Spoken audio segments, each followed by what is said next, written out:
The day Richard died, the world didn't stop. The Texas sun beat down on the black cars lined up outside the church, just like any other Tuesday. The world kept spinning, but the silence that followed him home, the silence that filled our big Victorian house in Austin, was a different kind of quiet. It wasn't the peace of a life well lived and a soul at rest. It was the silence of a vacuum.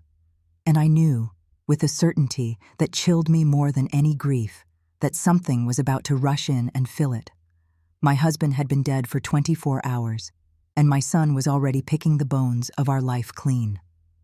I sat in Richard's old leather armchair, the one that still held the faint scent of his pipe tobacco and Old Spice, and I watched them. My son David and his wife Chloe. David, with his tailored suit that probably cost more than my first car, was pacing by the bay window, his phone pressed to his ear. He wasn't speaking in the hushed, respectful tones of a grieving son. His voice was sharp, clipped, full of words like leverage and market timing and aggressive offer. He was a real estate developer, a shark who swam in the glittering, treacherous waters of Austin's property boom. He saw our home not as a place of memory, but as a multi-million-dollar asset waiting to be liquidated.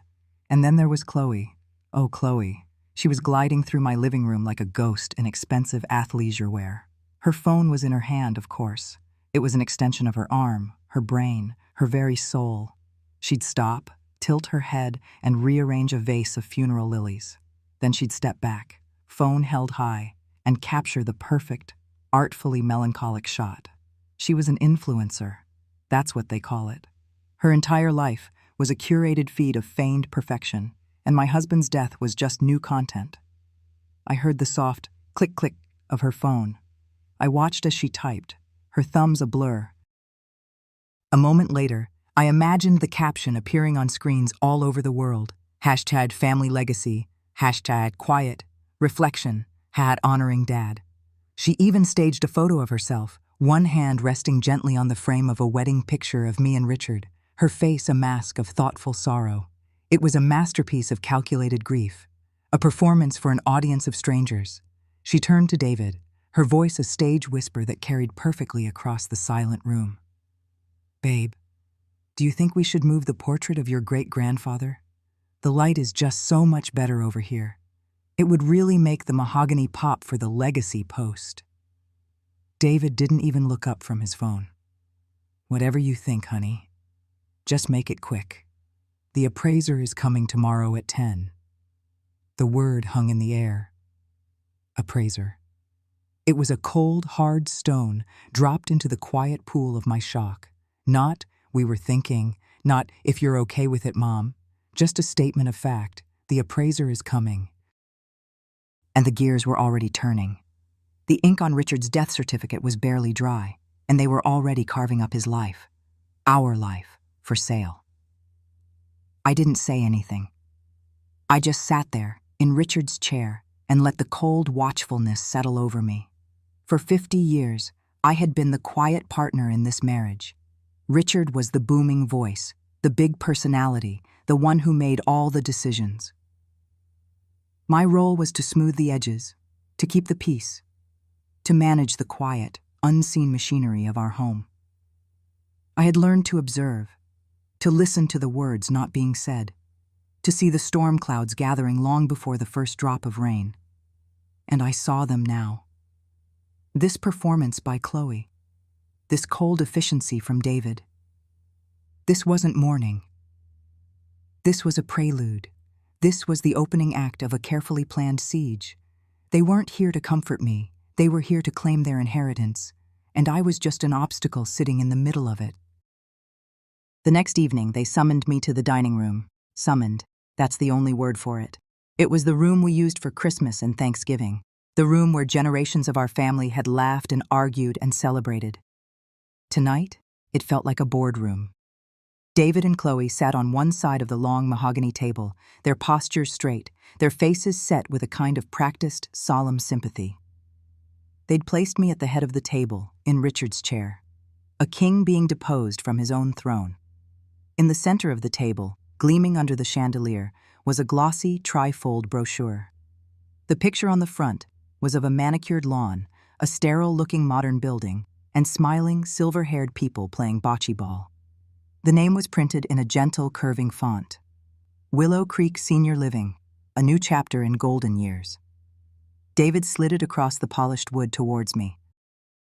"Mom," he began, his voice oozing a sincerity that was so fake it was almost impressive.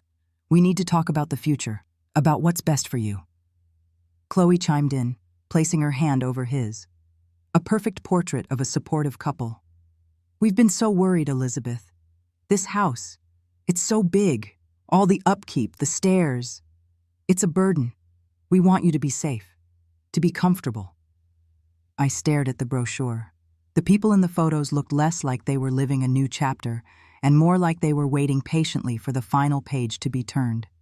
They all had the same serene, vacant smiles. "A burden," I repeated, my voice quiet. The word felt strange in my mouth. This house wasn't a burden. It was my life's work. Every scuff on the hardwood floors, every faded patch on the wallpaper, every nail I'd hammered into the walls to hang a picture of my son, and later, my granddaughter. It was a map of my 75 years. "It's an enormous asset, Mom," David cut in, leaning forward. He was in his element now, talking numbers. "The market in this neighborhood is white hot. We're talking unprecedented valuations. By selling, we can unlock your equity, a significant amount of capital. It would set you up for life. No more worrying about property taxes or a leaky roof. At Willow Creek, everything is taken care of. They have a 24-hour nursing staff, gourmet meals, organized activities. They have a water aerobics class on Tuesdays," Chloe added brightly, as if this was the detail that would sell me on packing up my entire existence. "And a book club. You'd make so many new friends." I looked from my son's eager, predatory face to my daughter-in-law's vapid, smiling one. They had it all figured out. My life, neatly packaged and put away in a high-end facility so they could get their hands on the real prize. The house, the money, the legacy that Chloe was so keen to hashtag. My silence seemed to unnerve them. I wasn't crying. I wasn't arguing. I was just looking at them, really looking at them. And I think for the first time, they saw something in my eyes that wasn't the pliable, agreeable mother they had always known. Chloe fidgeted, her smile tightening. "It's really the most logical solution, Elizabeth.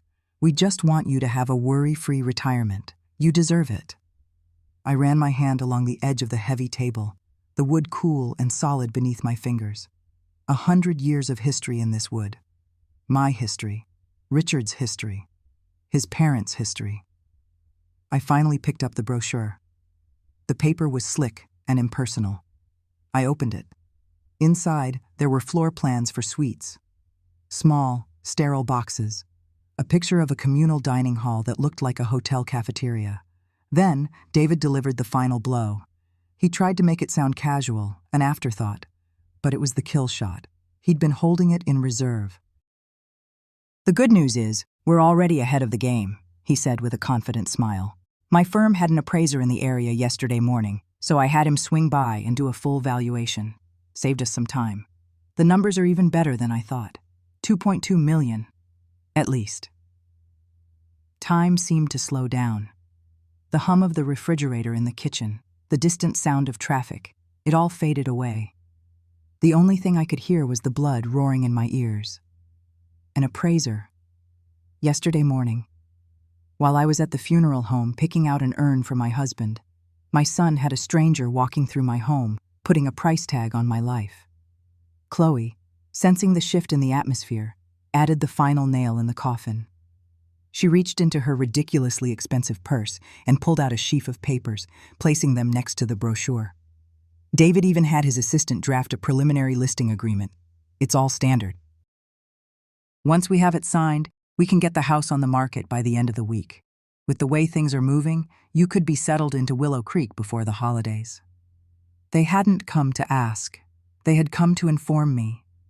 It was a declaration of war. Something inside me, something that had been dormant for 50 years, cracked open. The quiet compliance, the habit of keeping the peace, the long-suffering patience of a wife and mother from a different generation. It shattered. It didn't come out as a shout or a scream. It was a cold, quiet fury that settled deep in my bones. I looked at the two of them, my son and his wife, and I didn't see family. I saw strangers, thieves who wore familiar faces. I slowly, deliberately, folded the glossy brochure for Willow Creek in half, and then in half again, the sharp creases destroying the image of the smiling, happy seniors. I pushed it back across the table, along with the listing agreement. My voice, when I finally spoke, was steady, devoid of the emotion they expected. "The meeting is over," I said. "You can see yourselves out." For a second, they just stared at me, mouths slightly agape. This was not in their script. They had expected tears, arguments, pleading. They had a rebuttal for all of it. They had no rebuttal for this cold, final dismissal. David recovered first, a flicker of annoyance crossing his face. "Mom, let's be reasonable," I said, I repeated, my gaze unwavering. "You can see yourselves out. Now." I stood up, pushing my chair back. The sound of it scraping against the floor was unnaturally loud in the silent room. I walked out, leaving them there amidst the ruins of their perfectly planned ambush, and for the first time in a very, very long time, I felt the ground beneath my feet feel solid again. The shock was already hardening into something else, something much more dangerous. Rage. I didn't retreat to my bedroom to cry. I retreated to my war room. The house, which hours ago had felt like a mausoleum, now felt like a fortress, my fortress, and it was under siege. I walked through the quiet halls, my hand trailing along the floral wallpaper. I wasn't just walking through a house, I was pacing the ramparts, surveying my defenses. The betrayal was so profound, so absolute, it was almost clarifying. There were no more illusions. I knew exactly where I stood. I was alone, and I was being hunted by my own child. The helplessness I'd felt in that dining room began to burn away, replaced by a slow-burning anger that felt like a furnace being reignited after decades of being cold. I hadn't felt this kind of fire in me since I was a young woman, before marriage, before motherhood, before I learned to smooth my own edges down to fit into the life Richard had built for me. It felt good. It felt like waking up. There was only one person in the world I could trust. One person who saw David and Chloe for exactly what they were. I went into my small sewing room, closed the door, and took out my tablet. My fingers, trembling slightly with adrenaline, tapped on the screen until a familiar face popped up. My granddaughter, Mia. She was in her dorm room at UT Austin, surrounded by textbooks and lines of code on a monitor behind her. Her hair was a messy bun, she wore an old band t-shirt, and she had the same sharp, intelligent eyes as my mother. At 19, Mia had none of her parents' polished veneer. She was cynical, brilliant, and saw through everyone's nonsense, especially her parents. "Grandma?" she said, her brow furrowing in concern. "Are you okay? You look different." "I'm fine, dear," I said, my voice steadier than I expected. "Better than fine. I need to ask you something." "Shoot." "Your parents were just here. They want me to sell the house and move into a place called Willow Creek." Mia let out a short, harsh laugh. It was a sound of pure disgust. "Of course they do. Willow Creek. Dad gets a kickback from them for every resident he refers from his high-net-worth client list.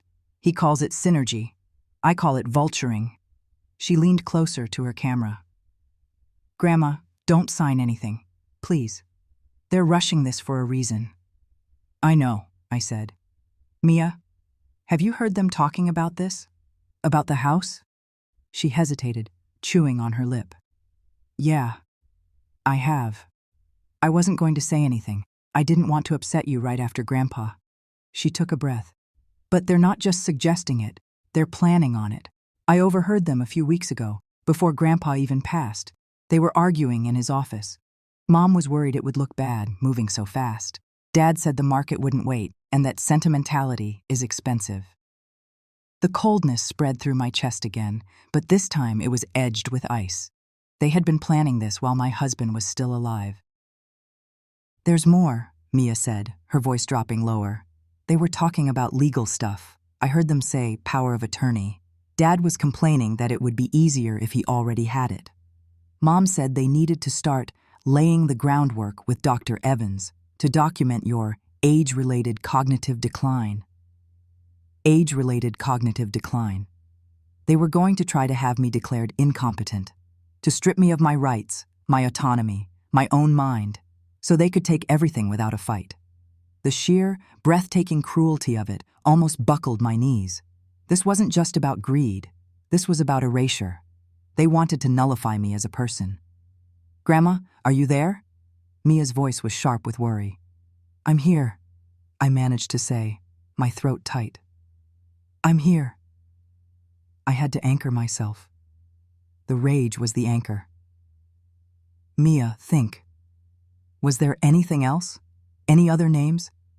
Anything that sounded strange?" Mia's eyes unfocused for a moment as she thought back. "It was mostly about money, about the trust, but wait, yeah, there was something. They were arguing about Dad's new development project downtown. Mom was saying it was too risky, that he was over-leveraged, and he got really angry. He started yelling about how he had no choice, how he was being squeezed." "Squeezed by whom?" I pressed. "I don't know the specifics," Mia said, shaking her head. "But he mentioned a name. He spat it out, like it was poison in his mouth. He said this guy was back in town, buying up half of Austin, driving prices through the roof, and making it impossible for smaller players like him to compete." "What was the name, Mia?" I asked, my heart starting to beat a little faster. "What was the name he said?" "It was weird," Mia recalled. "He sounded scared. I've never heard my dad sound scared before. He said, 'Thorne, Marcus Thorne is back.'" Marcus Thorne. The name didn't just ring a bell. It was a thunderclap from a distant, buried past. It hit me with the force of a physical blow. For a split second, the sewing room, the tablet, Mia's worried face, it all dissolved. I was standing in this very house, but 30 years younger. I could smell the rain on the hot pavement outside and the tension in the air, thick and bitter. Richard was shouting, his face flushed with anger, and there was a young man with him. A young man with dark, intense eyes and a face that was a mask of betrayal and fury. He was shouting back, something about theft, about his future being stolen. I couldn't remember the details. It was a memory I had long since packed away, locked in one of the dark, dusty attics of my mind, a scene I was meant to forget. Richard had insisted on it, but I never forgot the name. Marcus Thorne. "Grandma?" Mia's voice pulled me back to the present. "Who is Marcus Thorne? Do you know him?" A faint, dark memory, a whisper of a long-forgotten war, a name that made my slick, confident son sound terrified. It wasn't just a memory. It was a thread. And in a house full of enemies, a single thread was all I needed to start unraveling their perfect little plan. "I think," I said, a slow, cold smile touching my lips for the first time in days, "I might be about to find out." The fear was gone. The shock was gone. The grief was a distant echo. All that was left was the ice in my veins and a name that felt for the first time like a weapon. The phone call with Mia was a spark dropped on dry kindling. For the first time since Richard's funeral, the fog of quiet resignation began to burn away, leaving a sharp, clear anger in its place. Marcus Thorne. The name was a stone dropped into a deep well, the ripples spreading out, disturbing memories I had long left settled in the mud. I knew then that waiting was no longer an option. Passivity was a luxury I could not afford. The battle had been declared, and I had to find my weapons. My first move was to retreat from the modern world that David and Chloe inhabited so effortlessly. My laptop remained closed. My phone stayed on the kitchen counter, a silent black rectangle I refused to touch. Their world was one of pixels and data trails, a language I barely spoke and certainly didn't trust. My world, the one I had to rediscover, was built of paper and ink, of dust and memory. It was time to enter the ghost domain. Richard's home office. It wasn't an attic, not in the traditional sense, but it might as well have been. It was a room at the back of the house, beyond the guest bedroom, with a heavy oak door that was almost always closed. In 30 years of marriage, I could count on one hand the number of times I'd stepped inside. It was his space. "A man needs a fortress, Elizabeth," he'd say with a self-satisfied smile, as if he were a king ruling a vast empire from a 10 by 12 room with a window overlooking the neighbor's fence. He was never unkind about it, but the message was clear. This space was off limits. It was where he did his important work, where the foundations of our comfortable life were laid. Now it was a tomb, and I was about to become a grave robber. The key was still in the little ceramic dish on the hall table, right where he'd always left it. My hand was steady as I picked it up. The metal felt cold, foreign. I walked down the hall, the familiar plush runner muffling my footsteps.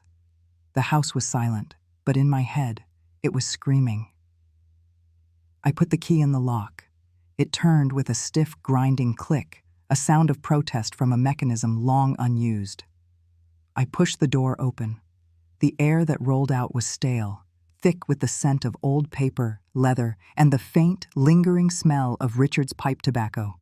Dust motes danced like frantic spirits in the single shaft of sunlight cutting through a gap in the heavy velvet curtains. The room was just as I remembered it from my rare glimpses. Dark wood paneling on the walls, a heavy, imposing desk of mahogany that dominated the space.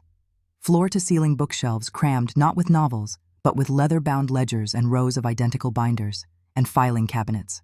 4 of them, military gray steel, standing like sentinels against the far wall. For a moment, I just stood there, on the threshold, feeling like an intruder in my own home.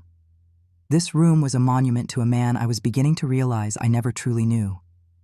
Every object felt like a piece of him, a piece that had been deliberately kept from me. The leather chair behind the desk still held the faint impression of his body. The set of silver pens on the blotter were arranged just so. It was a perfectly preserved diorama of a man's life, a life I had lived alongside, but never truly seen. I closed the door behind me, the latch clicking shut with a sound of finality. There was no turning back. My heart was pounding, a frantic drum against my ribs, but my hands were steady. I was not here to mourn. I was here to hunt. I started with the filing cabinets. I pulled open the top drawer of the first one. The metal runners screeched, another sound of protest. The files were organized with meticulous, almost obsessive precision. Alphabetical, chronological, cross-referenced. Tax records, 1990, 1995. Property deeds, supplemental. Business correspondence, AC. Richard was nothing if not thorough. I pulled out a thick folder labeled Deeds. My hands, wrinkled and spotted with age, trembled slightly as I untied the small string holding it shut. Inside were the original documents for our house. I saw my own signature next to his, my handwriting a youthful, optimistic swirl compared to his sharp, aggressive script. We'd been so proud of this house. It was our fortress, our legacy. The word made my stomach clench. Legacy. The same word Chloe had used in her soulless Instagram posts. I put the file aside. It wasn't what I was looking for. I needed leverage, a forgotten asset, a hidden account, a secret that could give me power. I worked methodically, drawer by drawer, file by file. The sun crept across the sky, its light shifting through the dusty window. I ignored the growing ache in my back, the stiffness in my knees. I was fueled by something more potent than coffee, more sustaining than food. I was fueled by the cold fire of betrayal. I went through years of tax returns, my eyes scanning the dense columns of numbers for anomalies. Everything looked perfect, clean, too clean. I sifted through letters from lawyers, from accountants, from business partners I barely remembered, names and letterheads from companies that had long since gone bankrupt or been absorbed into larger entities. It was a paper trail of a life, a career, and it was telling me nothing. Hours passed. The room grew darker as the afternoon sun faded. I didn't turn on a light. The shadows felt appropriate, like they were my allies in this search. I felt a pang of despair. Maybe there was nothing here. Maybe David was right. Maybe I was just a foolish old woman tilting at windmills, living in a house full of meaningless paper. Then I saw it. In the bottom drawer of the last filing cabinet, pushed all the way to the back, was a simple cardboard storage box. It had no label. It looked out of place amongst the neatly categorized files. My breath caught. I knelt, my joints complaining loudly, and pulled the box out. It was heavy. The cardboard was soft with age, the corners starting to fray. A layer of dust coated the lid like a fine gray velvet. I wiped it away with the sleeve of my cardigan. I lifted the lid. The contents were not neatly filed. It was a jumble of old documents, curled at the edges, yellowed with time. They were from the early 90s, from the very beginning of David's career. Contracts, partnership agreements, memos. It was the genesis of his success. And at the bottom of it all, I found the photograph. It was a standard glossy photo, the colors now faded to a pale echo of what they once were, but the faces were clear. A young Richard, beaming with a predatory pride, his arms slung around my son. David stood beside him, looking impossibly young, a little overwhelmed, a nervous energy buzzing just beneath his polished surface. And on his other side, a third young man. He was tall, thin, with a wild mane of dark hair and an intensity in his eyes that burned right through the faded print. He wasn't smiling. His jaw was set, his expression a mixture of fierce ambition and a deep, simmering resentment. I didn't need a label. I knew. This was Marcus Thorne. My hand shook as I held the picture. This was it. The moment Richard's world and the stranger's world had collided, a ghost from a past I never knew existed. I turned the photograph over in my hands, as if the back might hold some explanation. It didn't. But what lay beneath it in the box did. It was a small ledger. Not like the large professional ones on the shelves. This one was personal. Bound in dark, worn leather, about the size of a paperback novel. It was held shut by a simple strap with a small, cheap-looking brass lock. A diary. A secret keeper. My heart hammered against my ribs. This was it. This had to be it. I ran my thumb over the lock. It was flimsy, but it held. I sat back on my heels on the dusty floor, the ledger in one hand, the photograph in the other. The last of the daylight was failing, plunging the room into a deep twilight. For the first time, I felt a tremor of fear. Not of David or Chloe. Fear of what was in this book. Some truths, once known, can never be unknown. Did I really want to open it? Before I could decide, a chime echoed faintly from the kitchen. My laptop. I had forgotten it was even on. An email. I rarely got emails anymore. Aside from store promotions and newsletters I never read. I felt a sudden, cold dread. I knew, with a certainty that chilled me to the bone, that this was not a coupon for 20% off. Leaving the ledger and the photo on the floor, I pushed myself up. My legs were stiff, my back screamed in protest. I walked out of the office, leaving the door ajar, and went to the kitchen. The screen of the laptop glowed in the dim room. There, in my inbox, was a new message. The sender was a name I didn't recognize. Sterling Finch, Legal Group. The subject line was brutally direct.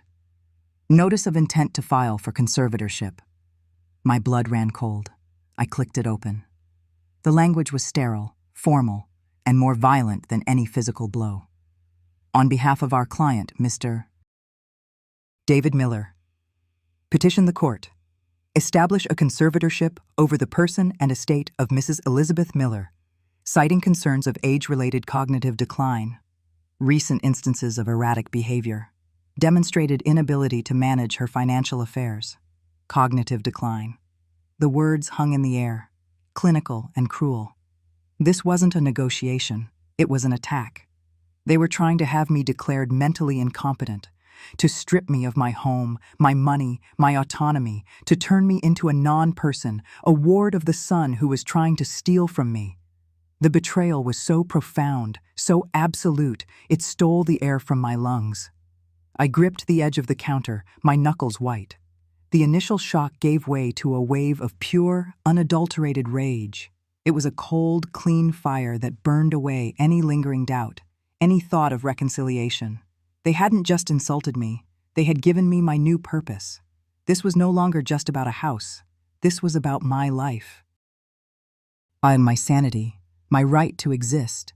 They had drawn a line in the sand, and I, Elizabeth Miller, was about to kick it back in their faces. I turned and walked back to the office, my steps no longer hesitant. I picked up the locked ledger from the floor. I no longer feared what was inside. I needed it. It was no longer a secret to be afraid of. It was a weapon. And I was going to learn how to use it. The weekend couldn't come soon enough. The legal notice sat like a viper in my inbox. I didn't delete it. I let it stay there, a reminder of the stakes, a whetstone on which to sharpen my resolve. When Mia's car pulled into the driveway on Saturday morning, I felt a surge of relief that was almost painful. She stormed into the house before I could even fully open the door, her face a thundercloud of protective fury. "I got your text. I can't believe him. I cannot believe him." She threw her backpack onto a kitchen chair. "Cognitive decline? Is he insane?" "He's the one who needs his head examined. And Chloe, I swear I saw her latest post, something about honoring family by making difficult choices." I wanted to throw my phone through a window. "I know, dear," I said, my voice calmer than I felt. My own rage had cooled over the past 2 days, hardening into something solid and heavy like steel. "Anger won't help us. We need a plan. We need a lawyer. We need to countersue for filial indecency." She fumed. I smiled, a thin, tight smile. "Maybe. But first, I found something." I led her back to the office. The room was exactly as I had left it, steeped in shadow and secrets. The box was still on the floor. I picked up the locked leather ledger and held it out to her. "Richards," I said simply.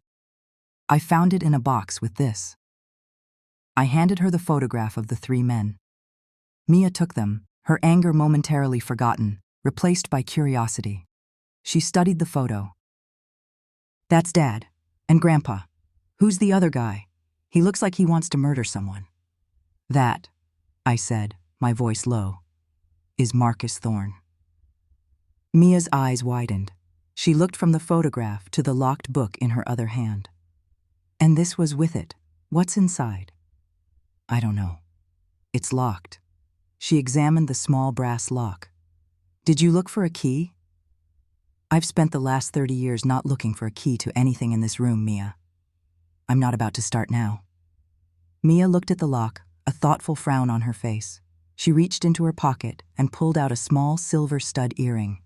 Then she bent down and picked up a paperclip from a dusty tray on the desk. She straightened it out with nimble fingers. I watched, fascinated. I had been prepared for a complex process, a trip to a locksmith, perhaps, a professional to crack the code of my husband's past. Mia simply sat in Richard's imposing leather chair, placed the ledger in her lap, and went to work. She inserted the tip of the paperclip into the keyhole, using the post of her earring to apply a tiny amount of torque. Her brow was furrowed in concentration. The house was silent except for the faint metallic scratching sound. It felt like a desecration, a young woman with a paperclip picking the lock on a dead man's soul. It felt perfect. Less than a minute later, there was a soft, satisfying click. The strap fell open. Mia looked up at me, a triumphant, almost feral grin on her face. "Old locks are a joke," she said. "No firewalls." My heart was pounding so hard I could feel it in my throat. We looked at each other for a long moment. This was it. The point of no return. I nodded. "Open it." Mia placed the ledger on the polished surface of the desk, the worn leather a stark contrast to the gleaming mahogany. She opened it to the first page. The handwriting was unmistakably Richard's, neat, controlled, slanting slightly to the right. But this wasn't the script of business letters. This was different, more personal, more raw. The first entry was dated April 12, 1993. Mia began to read aloud, her voice soft at first, then growing tense with disbelief. April 12, 1993. David brought his new partner home for dinner. Marcus Thorne. The boy is brilliant, I'll grant him that. A fire in his eyes, but it's an undisciplined fire. He comes from nothing. You can see it in the way he holds his fork, the way his eyes dart around the room, sizing everything up. He has the hunger of a stray dog, a dangerous, low-class influence on my son. David sees a genius. I see a threat to our name. I sank into the visitor's chair opposite the desk, my legs suddenly weak. Low-class influence. The venom in the words was so potent, so purely Richard. The snobbery, the judgment. It was a side of him I had always known existed, but had chosen to ignore, to smooth over.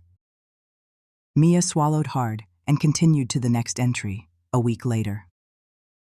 April 20th, 1993. I reviewed their business plan. The software concept is revolutionary. It will make them both millionaires before they're 30. Thorne is the architect.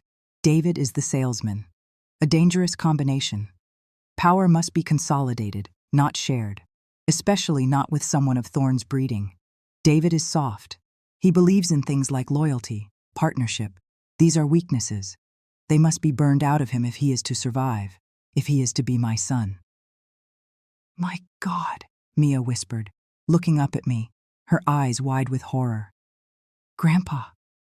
Keep reading, I said, my voice a dry rasp.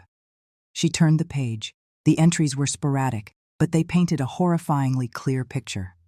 Richard had begun meeting secretly with a man named Arthur Vance, a senior programmer working with David and Marcus.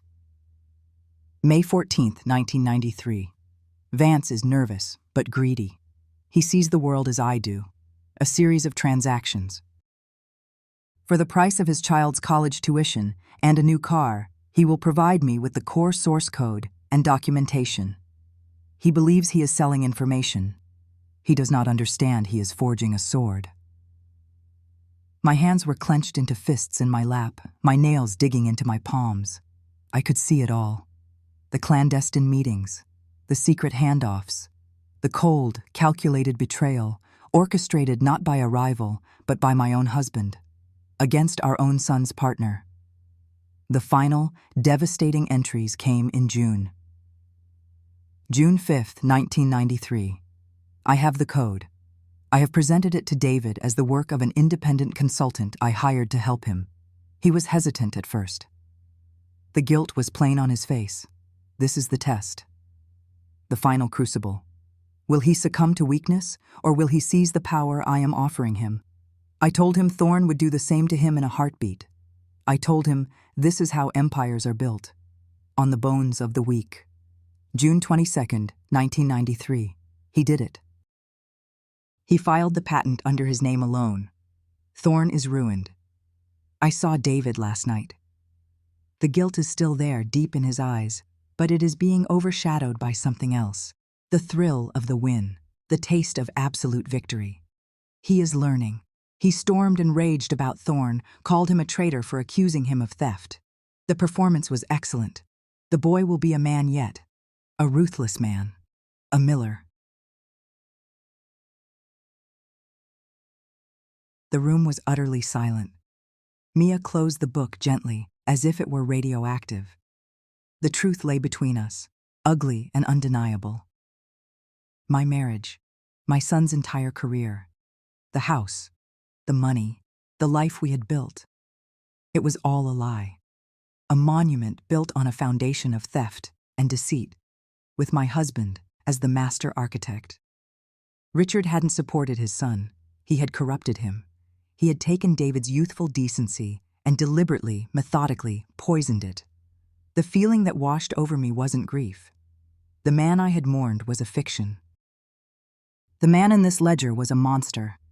What I felt was a profound, sickening disgust.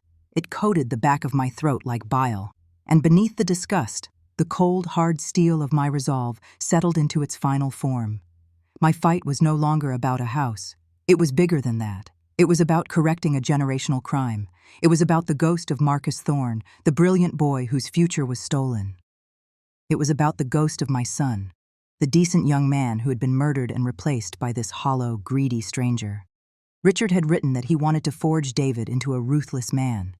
He had succeeded beyond his wildest dreams. And now, I was going to unforge him. I looked at Mia. Her face was pale. her expression a mixture of revulsion and a familiar, fiery anger. She was her father's daughter, but she was also mine. She had the Miller fire, but she had my conscience. He called him a low-class influence, Mia said, her voice shaking with rage. He destroyed a man's life because he didn't like the way he held his fork.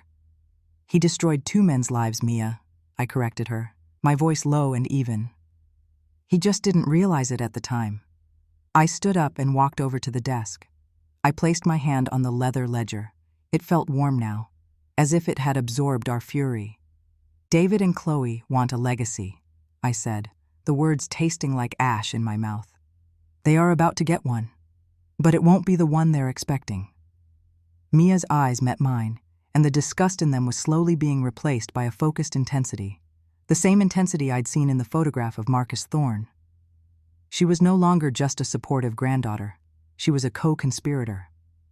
"What are we going to do?" she asked, her voice dropping to a conspiratorial whisper. "Your grandfather thought Marcus Thorne was a threat," I said. "I think he's the answer. Find him, Mia." Mia nodded, a slow, deliberate movement. The anger hadn't vanished. It had been channeled. She pulled my old laptop towards her, her fingers flying across the keyboard with a speed and confidence that was mesmerizing. This was her world. She was the ghost in this machine.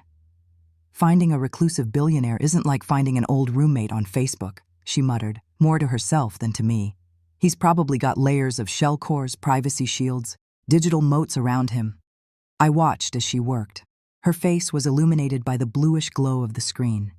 She didn't just type in a name and hit search. She moved through digital back alleys, pulling up corporate registration databases, cross-referencing board members of obscure holding companies, navigating the tangled webs of private equity firms. She murmured names of companies I'd never heard of. Oakhaven Capital, linked to Blackwood Ventures. And that's the feeder fund for Thorne's primary philanthropic trust. It was a language I didn't understand, but I understood the purpose. She was mapping the invisible empire that Marcus Thorne had built from the ashes of what Richard had burned down. It was a testament to the man's resilience. My husband had tried to destroy him, and he had come back a king. "He has no public-facing contact info, no social media, obviously," Mia said, her eyes narrowed in concentration. "Everything is routed through his family office in Geneva. Trying to get through that front door is impossible. It's a digital fortress." My hope began to flicker. "So we can't reach him?" "I didn't say that," Mia said, a ghost of a smile touching her lips. "The fortress has a gatekeeper." She typed furiously for another minute, her screen flashing with lines of text and corporate diagrams. "Every fortress has a chief of staff. Someone who manages the flow of information. The human firewall." Her typing stopped. She leaned back in the chair, her expression triumphant. "Got her." She pointed to a name on the screen. "Eleanor Vance, Chief of Staff, Thorne Industries, and I've got a private email address for her, not the public one on the website. This one is on a private server, linked to her personal domain." Vance. The name echoed in the silent room. Arthur Vance, the man from the ledger, the programmer Richard had bribed. I looked at Mia, my blood running cold for the second time in 3 days. Eleanor Vance. Could she be? Mia's eyes widened as she made the same connection. "Hold on." Her fingers flew again. A few clicks later, she was staring at an old, archived news article. "Arthur Vance, deceased, car accident in 2008, survived by one daughter, Eleanor." We looked at each other. It wasn't just a key. It was fate. It was a thread from the past, dangling right in front of us, waiting to be pulled. The daughter of the man who helped Richard commit the crime was now the gatekeeper to the man who was the victim of it. "He keeps her close," I whispered, the beautiful, terrible irony of it settling over me. "He must know." "Or it's the world's sickest coincidence," Mia said. "Either way, this is how we get in." She highlighted the email address on the screen. It glowed like a beacon in the dark, dusty office, a digital key to the past, a weapon for the future. And I knew exactly what I was going to write. Mia had done her part. She had found him. She had breached the digital fortress of a man who wanted to be a ghost, and given me a way in. An email address. Secure, encrypted, a direct line to Marcus Thorne. But I couldn't use it. An email is too easy to delete, too simple to ignore. It lacks weight. It lacks gravity. It feels bloodless. No, this required something different. This required a ghost of my own. So I found myself back in Richard's office, the room I had avoided for months, the air still thick with the scent of his cigars and old paper. The silence in here was different. It wasn't empty. It was heavy, weighted with the years of decisions made at this very desk. Secrets kept, ambitions forged. I ran my hand over the dark mahogany, the wood cool and solid beneath my palm. This was Richard's throne, and from this throne, he had orchestrated the ruin of one man to build up another. My target wasn't the desk, but the stationery cabinet beside it. I opened the small, creaking door, and there it was, a box of his personal letter-writing paper, thick, cream-colored cardstock, with his name, Richard Miller, embossed in a simple, elegant font at the top. He'd used it for things he considered important: condolences, congratulations to the sons of his business partners, letters of recommendation that carried the weight of his reputation. It felt like a violation to touch it. Good. Let the dead be violated. They can't feel a thing. I took out a single sheet. It felt heavier than it should. I sat in his chair. The leather sighed under my weight, a familiar, unwelcome sound. For a moment, I felt a wave of dizziness, the sheer audacity of what I was about to do washing over me. I was a 75-year-old woman, a widow, a mother. I was supposed to be tending roses and looking at photo albums. Instead, I was plotting. I was preparing to make contact with a man my husband and son had destroyed, a man who had every reason to hate our family with every fiber of his being. I was about to invite a shark into the water, hoping it would eat my son and not me.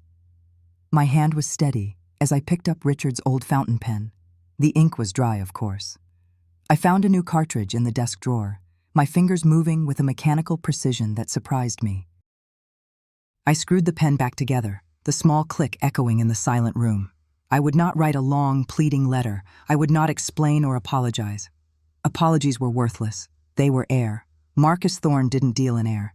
He dealt in assets and liabilities, vengeance and victory. I had to speak his language. I took the high-quality scan of the photograph Mia had made for me, the one of Richard, a cocky young David, and a tense, hungry-looking Marcus Thorne, the ghost at the feast. I folded it carefully and set it aside. Then I began to write. The nib of the pen scratched against the thick paper, a sound like a secret being whispered. My first draft was too long, too emotional. I'd started to explain how I found the ledger, how sorry I was. I stopped, crumpled the paper, and tossed it into the wastebasket. Weakness. He would smell it a mile away. The second draft was too cold, too much like a business transaction. It lacked the hook. It didn't have the personal sting that would guarantee he couldn't ignore it. I crumpled that one too. I closed my eyes. I pictured Marcus Thorne. Not the young man in the photo, but the billionaire recluse he had become. A man who had clawed his way back from ruin, who had built an empire on the ashes of what was stolen from him. What would get his attention? Not money. He had more than he could ever spend. Not a threat. He would crush it without a thought. It had to be a mystery, and it had to be personal. It had to be about the one thing he could never get back: justice for the past. I took a fresh sheet of paper. My hand did not shake. The words came, simple and direct, surgical. Mr. Thorne, I wrote, I possess a ledger belonging to my late husband, Richard Miller. It details in his own hand the true nature of the dissolution of your business partnership with my son, David. It is a confession of a kind. I paused, reading the words over. Good. It was factual, intriguing. Now for the hook. I have no interest in its contents, beyond the fact that they are a historical record, a debt that was never paid. As such, I believe you are its rightful owner.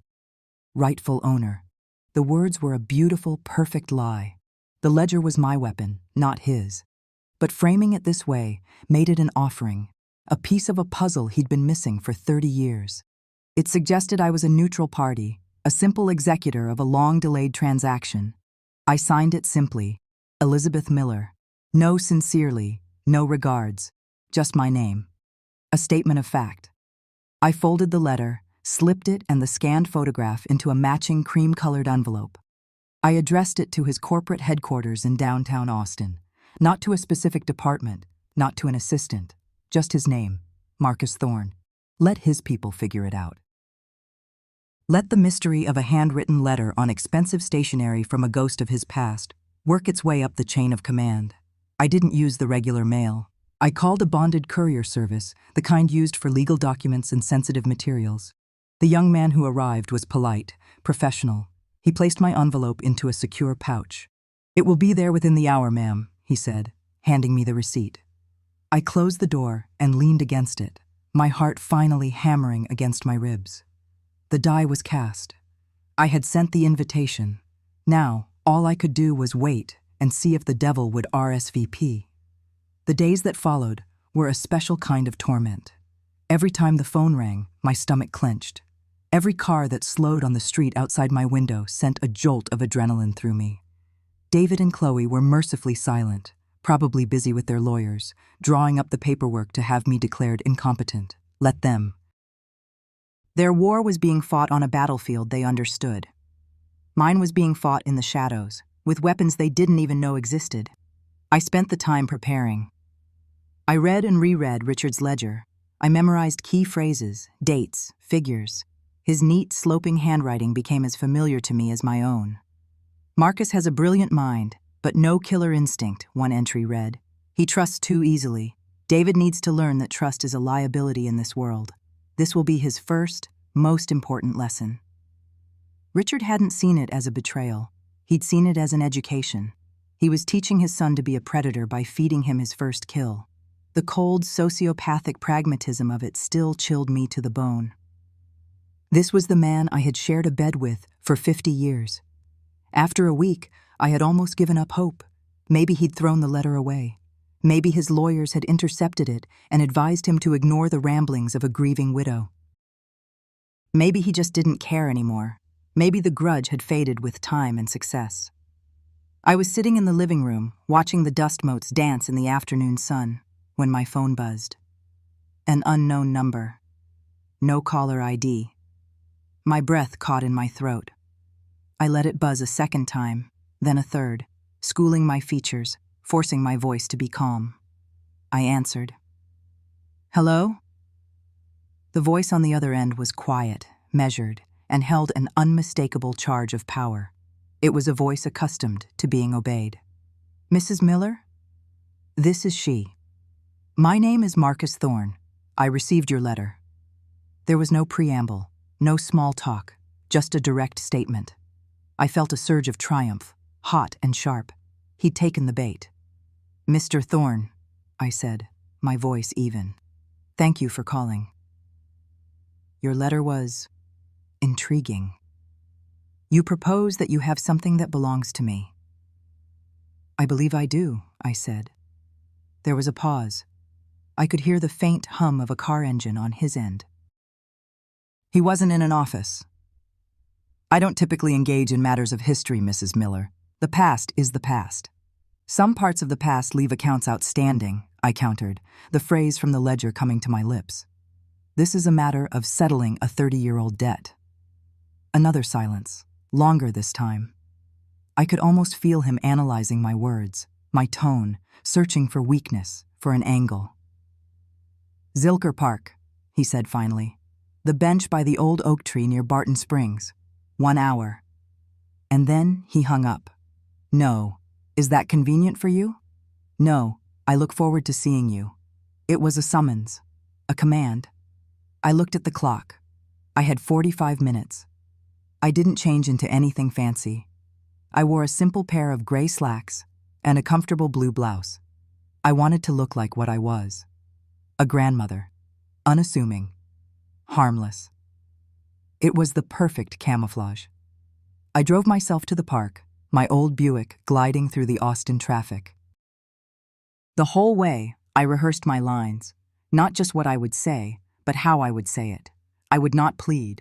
I would not be emotional.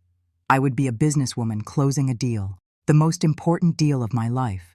Zilker Park was alive with the sounds of a late spring afternoon. Children laughing, dogs barking, the distant thrum of the city. I found the bench easily. It sat under the sprawling branches of a massive, ancient oak tree, offering a measure of seclusion. I sat down, placing my handbag beside me. Inside it, nestled in a protective sleeve, was Richard's leather-bound ledger. It felt like a live thing, humming with dormant energy. I didn't have to wait long. Exactly on the hour, I saw him approaching. He wasn't what I expected. The old photographs showed a young man crackling with nervous energy. The media portrayed him as a ruthless, phantom-like figure. The man walking towards me was in his early 50s, dressed in a simple but exquisitely tailored gray suit, no tie. He was fit, with silvering temples and eyes that seemed to take in everything at once. He moved with a quiet, predatory grace, a man completely at ease with the power he wielded. He didn't have bodyguards. He didn't need them. His presence was its own security detail. He stopped a few feet from the bench, his eyes locking onto mine. They were a startlingly pale blue, and they missed nothing. He was assessing me, taking my measure. "Mrs. Miller," he said. His voice was the same as on the phone. Calm, controlled, with an undertone of steel. "Mr. Thorne," I replied, inclining my head slightly.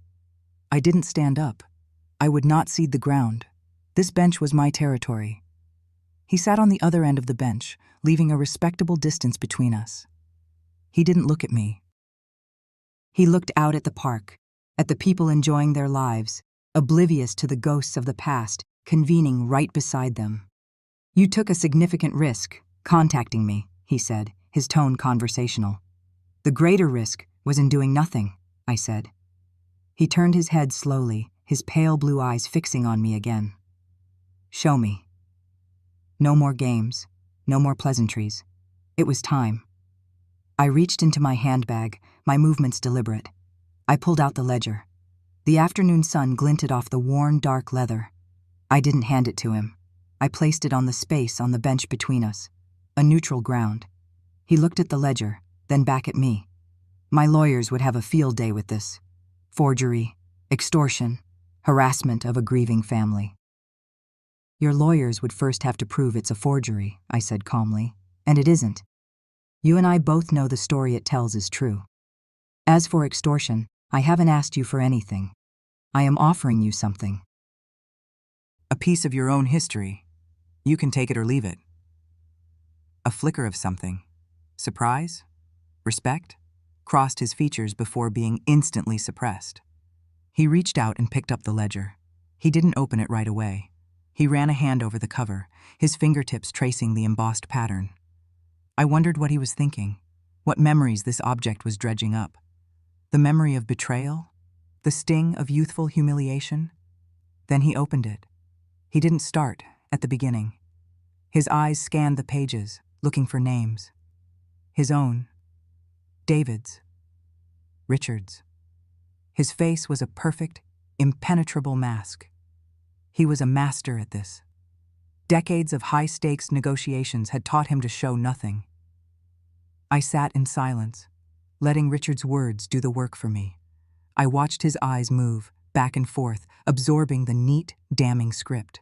I saw his jaw tighten, just a fraction, a small muscle twitching near his temple. That was the only sign. He was reading the entry about his lack of a killer instinct. He was reading Richard's cold justification for ruining him. He turned a page, then another. His breathing was steady, his posture relaxed, but I could feel the rage coming off him in waves.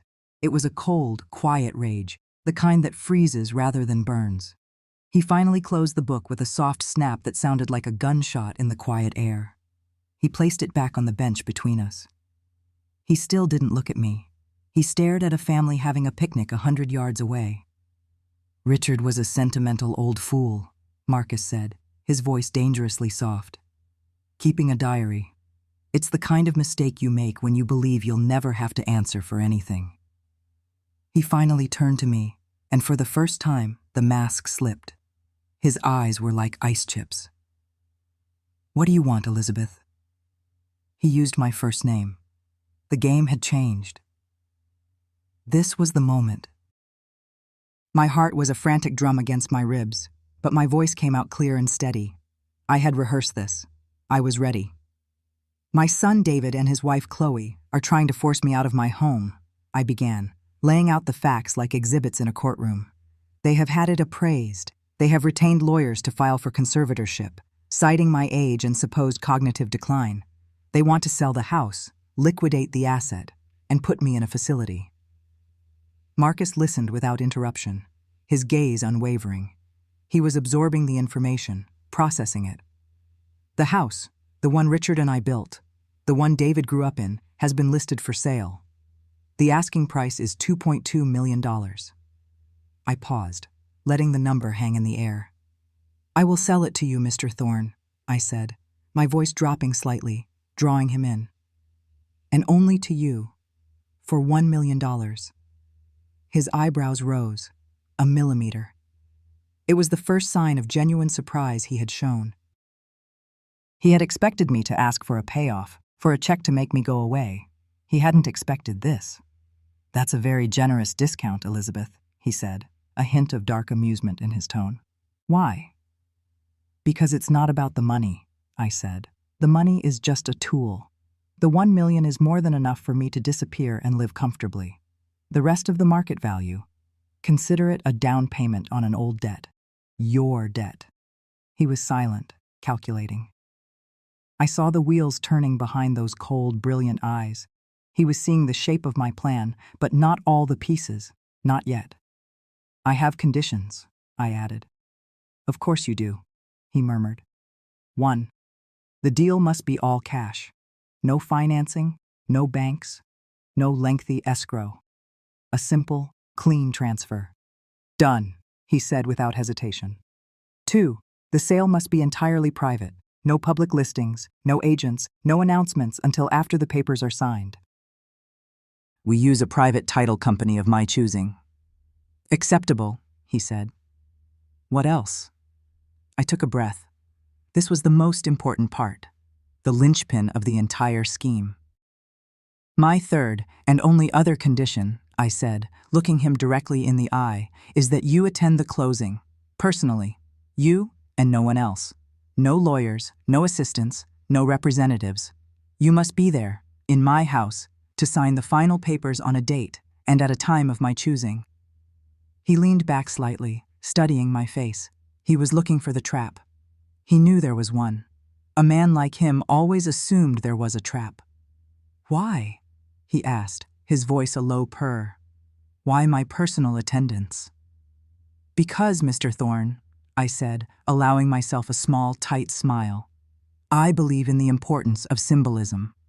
The man who was thrown out the back door 30 years ago should be the one to walk in the front door to collect what is his. It's about closing the circle." It was a good lie. Poetic.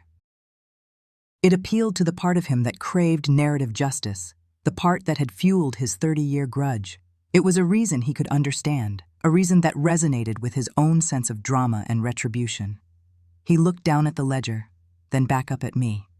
A slow, chilling smile spread across his lips. It wasn't a happy smile.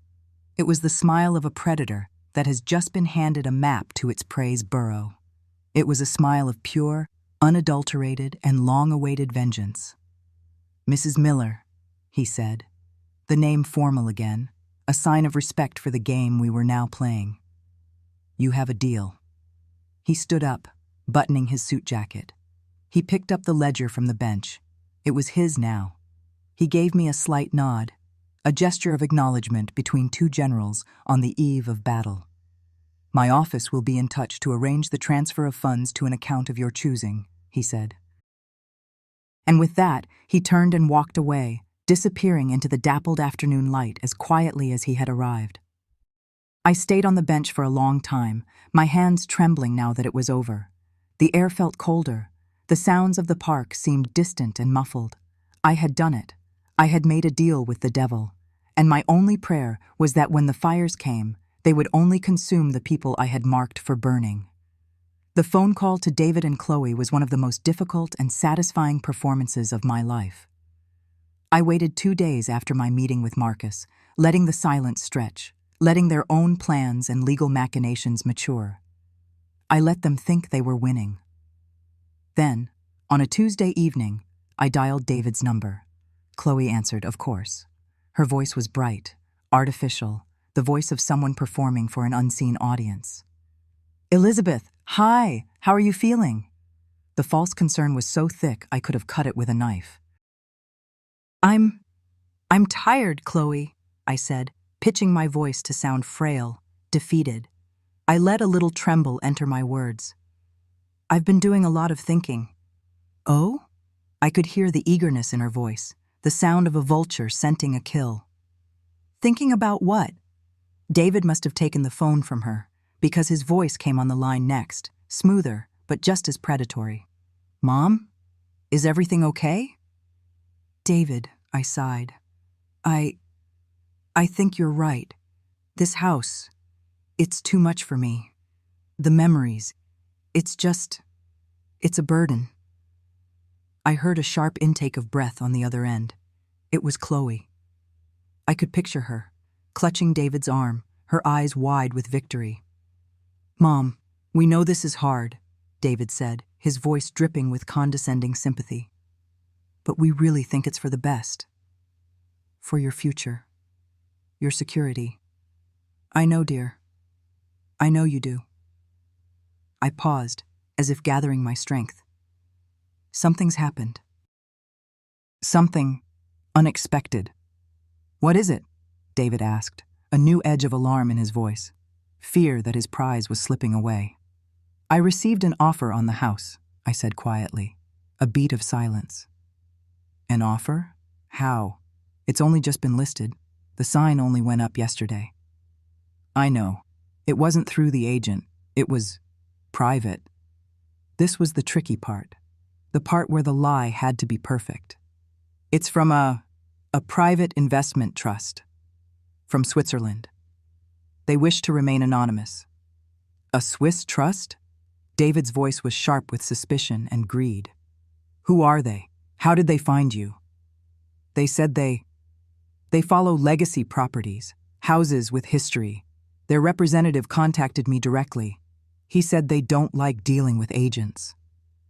I let my voice trail off, as if I were confused by the complexities of high finance. "They made an offer, David. An all-cash offer." "How much?" he blurted out, the pretense of concern gone, replaced by raw avarice. I paused for dramatic effect. It's unbelievable, really. It's well above your asking price. They said they value the property's unique history and my stewardship of it." I injected a note of wonder into my voice. They were so respectful. The silence on the other end was electric. I could feel their minds racing, the dollar signs lighting up in their eyes. An anonymous Swiss trust. It was the perfect bait. It sounded exclusive, powerful, and most importantly, untraceable. It explained away the speed and the lack of a bidding war. It was a rich eccentric's whim, a golden ticket falling right into their laps. "Above asking?" Chloe's voice squeaked. "How much above asking?" I don't think I should say over the phone," I said, feigning caution, "but it's significant. They want to close quickly and quietly." "Of course they do," David said, his voice now thick with excitement. "Mom, this is incredible. This is the best possible outcome. See?" "We told you this was the right move." "I suppose so," I said, my voice small. "It's all happening so fast." "Don't you worry about a thing," David said, now fully in control, the triumphant son managing his confused elderly mother. "You did the right thing by telling us. We'll handle the lawyers, the paperwork. You just tell these Swiss people that your family will facilitate the closing." "They have their own people," I said quickly. "It was one of their conditions. They use a specific title company. They want everything handled with utmost discretion." Fine, whatever they want," David said dismissively. "The important thing is, the deal is done. We did it, Chloe." I could hear him laughing in the background, a sound of pure, unadulterated greed. Then Chloe got back on the phone, her voice a whirlwind of energy. Elizabeth, this is amazing. It's a sign. The universe is telling us we're on the right path. This isn't just an ending, it's a celebration. We have to give the house a proper send-off. A send-off? I asked, playing dumb. A party. Not just any party. A farewell to the legacy estate party. It will be epic. We'll get caterers, a DJ. Oh, and I'll live stream the whole thing. All my followers have been so invested in our family's journey. They've been asking about the house. This will be the perfect climax to the story. We can even sign the final papers during the live stream, the emotional final moments in our beloved family home, the symbolism. People will love it. My blood ran cold. It was more perfect than I could have ever planned. She was going to broadcast her own humiliation to the world. She was building the stage, hanging the lights, and sending out the invitations for her own execution. It was sickening, and it was beautiful. Oh, I don't know, Chloe, I said, my voice wavering. A party seems like a lot. I'm so tired. Nonsense, she chirped. You won't have to lift a finger. David and I will handle everything. Just think of it as a final, happy memory in the house before you start your wonderful new chapter at Willow Creek. Please, Elizabeth. It would mean the world to me. For the legacy. For the family. For her brand. For her follower count. That's what she meant. I let the silence hang for a long moment, as if I were wrestling with the decision, as if I were a frail old woman being pushed around by her energetic modern daughter-in-law. All right, Chloe, I sighed, the sound of capitulation. If it's that important to you, a party. The squeal of delight on the other end of the line was genuine. The joy of a narcissist who has just been handed the ultimate prop for her social media theater. They talked for a few more minutes, laying out their grand plans, their voices overlapping in their excitement. They were so busy celebrating their victory they never once stopped to question it. They never once thought to ask the name of the Swiss trust, or the title company, or the representative. Their greed was a blindfold, and they had put it on themselves. When I finally hung up the phone, I sat in the gathering twilight of my living room. The house was quiet around me. The stage was set. The actors all had their scripts, and the audience was about to assemble. I didn't feel triumph. I didn't feel joy. I felt a profound and chilling calm. The calm of a storm that has gathered all its power and is waiting, patiently, for the precise moment to break. The air in my old home was thick with cheap champagne and the cloying scent of Chloe's favorite floral perfume. It was a suffocating combination, a smell I'd forever associate with the end of things. From my designated armchair in the corner, a piece of furniture they'd insisted I occupy like a museum exhibit titled Gracious Matriarch, I watched the spectacle unfold. The house wasn't just full, it was stuffed. Packed with Chloe's influencer friends, David's slick business associates who all wore the same expensive, soulless shoes, and a handful of neighbors who looked deeply confused about the occasion. It was a funeral party disguised as a victory lap. Chloe drifted through the crowd, a shark in shimmering silk. Her phone was held aloft, an extension of her own arm, its single unblinking eye broadcasting her performance to the world. She had mastered the art of the curated sob, the perfectly timed glance of heartfelt emotion. I can't even put it into words, she said, her voice catching for the benefit of her thousands of followers. She panned the camera across the room, a sweeping shot of the laughing, drinking guests. To have all our loved ones here, celebrating this new chapter. It's all for Mom, really. The camera found me, and I offered a placid, neutral smile. It was the only mask I had left to wear. We're so blessed, she continued, dabbing at a tear that wasn't there. To be able to honor Dad's legacy, she gestured vaguely at the portrait of Richard above the fireplace, and provide Mom with the security and peace she deserves in her golden years. It's what he would have wanted. The lie was so audacious, so beautifully constructed, it was almost impressive. David stood beside her, his arm draped possessively around her waist. He was beaming, a man who believed he had outsmarted the world. He caught my eye and gave me a little wink, a gesture meant to be conspiratorial, as if we were partners in this grand, benevolent act. I felt nothing. The space where my heart used to ache for him was now a cold, calm void, waiting to be filled. I'd spent weeks preparing for this. Weeks of clandestine phone calls with Mia, of quiet afternoons with a lawyer Marcus Thorne had recommended. A shark of a different breed altogether. Weeks of practicing the serene, slightly vacant expression. It was the role of a lifetime.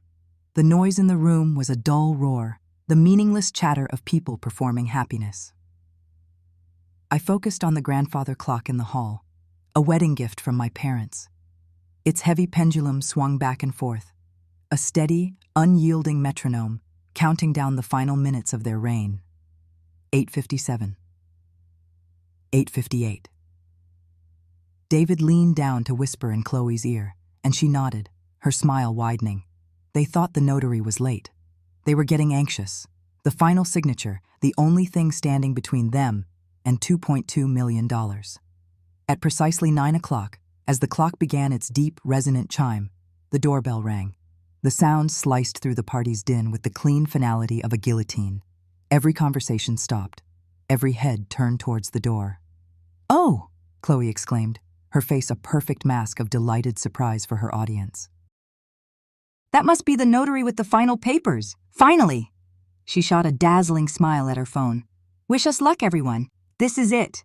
The moment we secure Mom's future." She practically danced to the door, her movements exaggerated for the camera she still held. She was a conductor bringing her masterpiece to its grand crescendo.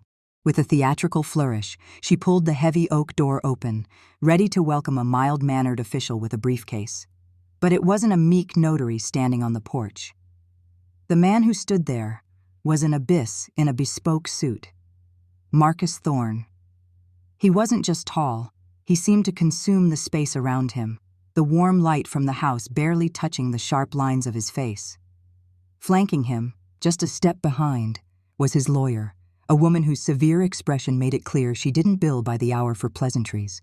For a moment the world seemed to hold its breath. Chloe's smile froze, then slowly collapsed, her influencer-trained features unable to process the raw, unscripted reality in front of her. Marcus didn't wait for an invitation. He strode past her into the foyer, his presence a sudden drop in atmospheric pressure.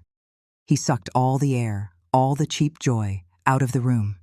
The silence that followed was absolute, broken only by the hum of the refrigerator and the frantic, tinny sound of confused comments pinging on Chloe's phone. He surveyed the stunned crowd, his eyes sweeping over the frozen faces, the half-raised glasses. He looked like a king inspecting an army he had already conquered. His gaze was cold, ancient, filled with a patience that was far more terrifying than any anger. He finally let a small, chilling smile touch his lips. It didn't reach his eyes. He turned his head slightly, his voice calm but carrying to every corner of the silent room. It was the sound of iron striking stone. "Thank you all for attending my housewarming." He paused, letting the words hang in the air, letting them seep into the minds of the bewildered guests. "The bar is open. Please enjoy yourselves." Chloe's phone was still clutched in her hand, the screen a window into her personal hell. The live stream, which she had so carefully orchestrated, was now broadcasting the unfiltered, frozen horror on her face to the entire internet. Her mouth was open, a silent "oh" of disbelief. The torrent of comments on her screen had shifted from heart emojis and congratulations to a frantic cascade of question marks and stunned face emojis. "OMG, who is that? Is this part of the party? Chloe, are you okay?" The digital world was witnessing the precise moment her perfect narrative shattered into a million pieces. David was the first to break the spell. He pushed through a cluster of his petrified colleagues, his face a ghastly white sheet. The smug confidence had evaporated, replaced by a raw animal panic. "Thorne," he stammered, his voice thin and reedy. "What is this? What the hell are you doing here? This is a private party." Marcus didn't even grant him a glance. He was focused on the portrait of Richard hanging over the grand fireplace. He walked towards it slowly, deliberately, his expensive leather shoes making no sound on the thick Persian rug. The crowd parted for him like the Red Sea. He stopped directly beneath the painting, tilting his head as if studying a curious artifact. The painted version of Richard looked down, eternally confident, a man of industry and legacy. Marcus saw something else entirely. "Your father," Marcus said, his voice dangerously quiet, but resonating with decades of cold fury. He was speaking to David, but his words were for the room, for the camera, for the world. Your father was a coward. A collective gasp went through the room. Someone dropped a glass, the sound of it shattering on the hardwood floor unnaturally loud in the tense silence. He subscribed to a broken philosophy, Marcus continued, his gaze still fixed on the portrait. He thought betrayal made a man strong, that theft was just another word for ambition. He believed that by crushing a better man, he could forge his son into a titan. He finally turned, his eyes locking onto David's. The contempt in them was a physical force. He was wrong. All he did was make you a thief, and your own boundless, pathetic greed that made you a fool. David was trembling, his hands clenched into useless fists at his sides. "Get out," he whispered, his voice cracking. "Get out of my mother's house." "Your mother's house?" Marcus let out a short, sharp laugh devoid of all humor. "This house was sold to me this afternoon. The deed was filed electronically at 4:57 p.m. This is my house now. Your mother, you see, is a far more astute business person than your father ever was. She understands the value of a debt finally coming due." He reached into the inner pocket of his jacket. He didn't produce a weapon or a legal document to be served. He pulled out a single, crisp sheet of paper. It was a high-quality scan, notarized with a heavy embossed seal in the corner. He walked the final few feet to David and held it out. "He also kept a record," Marcus said, his voice dropping to a conspiratorial whisper that the phone, lying on a nearby table where a panicked Chloe had dropped it, picked up with perfect clarity. A little leather ledger, a confession of sorts, a monument to his own treachery. And he wrote down exactly what he did. How he paid off my employee, stole my source code, and handed you my future on a silver platter. David stared at the paper as if it were a venomous snake. He wouldn't take it. "Read it," Marcus commanded. With a shaking hand, David took the page. Chloe's phone, now propped against a bowl of artisanal olives, had a perfect, steady shot. The camera captured everything.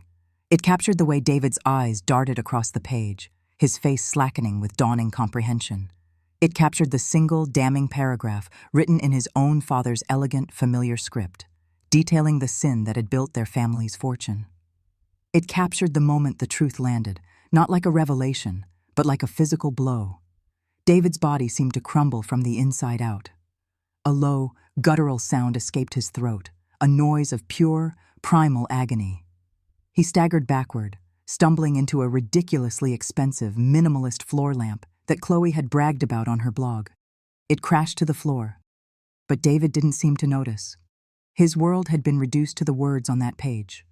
The foundation of his life, the legacy he so proudly claimed, was a lie. He wasn't a self-made man. He wasn't even his father's son. He was just a common thief, and now the whole world knew it. The live chat on Instagram was no longer just confused. It was a digital firestorm. Screenshots were being taken. The clip was being screen recorded, duplicated, and shared. #Thorn Reckoning, #Legacy, of lies, #Chloe Collapse. The hashtags were already spawning, spreading across the internet like a virus. The perfect family facade wasn't just cracked. It was being publicly executed, atomized in a viral fire of shame and ridicule, broadcast live from the ruins of their own victory party. Chloe finally let out a wail and lunged for the phone, but it was too late. The damage was done. The truth was out. The bill had been paid. 6 months can feel like a lifetime, or it can feel like the first clean, lung-filling breath after you thought you were going to drown. For me, it was the latter. The silence I woke up to now wasn't the heavy, oppressive silence of the house in Austin. It was a light, airy silence, filled with the distant, rhythmic shushing of waves against sand. The face on my tablet screen smiled, and for the first time in years, Mia's smile reached her eyes. "You look, I don't know, Graham, younger." I laughed, a real laugh that came from my belly. It's the California air. Or maybe it's the absence of bullshit. It's a wonderful exfoliant. I was sitting on the balcony of a bright, modern condominium overlooking the Pacific. No dark wood, no heavy drapes, no ghosts, just glass and steel and sunlight. my new home. The world Richard and I had built was gone, and I didn't miss it for a second. That world had been a cage, gilded and comfortable, but a cage nonetheless. This was freedom. "Have you heard anything?" I asked, my voice even. I wasn't asking out of concern, but out of a clinical, detached curiosity. It was like reading the end of a book I already knew I wouldn't like. Mia's expression sobered. She tucked a strand of dark hair behind her ear. Dad's company is, well, it's gone. The investors pulled out the day after. That night, the story went everywhere. Forbes, the Wall Street Journal. Some tech blogs even dug up the original patent filings. They called him the trust fund thief. Nobody would do business with him. He tried to sue Marcus for defamation. "How did that go?" I asked, taking a sip of my tea. Marcus's legal team buried him in discovery motions and counterclaims within a week. Dad dropped the suit. Last I heard, he's selling off the commercial properties to cover his legal bills. They're getting divorced. It was a statement of fact, delivered without emotion. "And your mother?" Mia sighed, a puff of weary air. "Chloe, oh man. Her downfall was biblical. The internet is forever Graham. The memes alone were brutal. Chloe's catastrophic housewarming. They turned her teary-eyed, blessed speech into 1,000 jokes. Her sponsors dropped her so fast. She tried to rebrand as a victim, do a whole redemption arc on some daytime talk show, but no one was buying it. She lost everything. Her career, her husband, her legacy." We were quiet for a moment, the only sound the call of a gull somewhere over the water. I had watched it all unfold from a distance, a silent observer to the controlled demolition I had set in motion. I had sold the house to Marcus for $1 million, half of what it was worth, but more than enough. $500,000 I took for myself, to disappear, to start over. The other $500,000 I placed in a secure, untouchable trust for Mia. A real legacy. One built on truth, not theft. I felt no glee, no smug sense of triumph. I had expected to feel a surge of vindictive satisfaction, but it never came. In its place was only a profound, quiet finality, a stillness, the closing of a very, very long chapter. I looked out at the endless blue of the ocean, the horizon a clean, sharp line between the water and the sky. It was a view with no ghosts and no secrets. It was just a view, and it was mine. They had tried to write the end of my story. They wanted to put me in a box, both literally and figuratively, a gentle old woman fading into a comfortable, managed oblivion. They took my husband's memory and twisted it into a shield for their greed. They tried to take my home, the last piece of my life that I controlled. In the end, they didn't succeed in taking anything from me. They only managed to lose their own souls, piece by piece, until there was nothing left but the wreckage. I didn't seek revenge. Not really. Revenge is a hot, messy, passionate thing. What I did was cold. It was calculated. It was business. I simply presented a bill that was 30 years overdue, a debt of honor, of truth, of a stolen life, and I made sure the whole world was there to watch it being paid.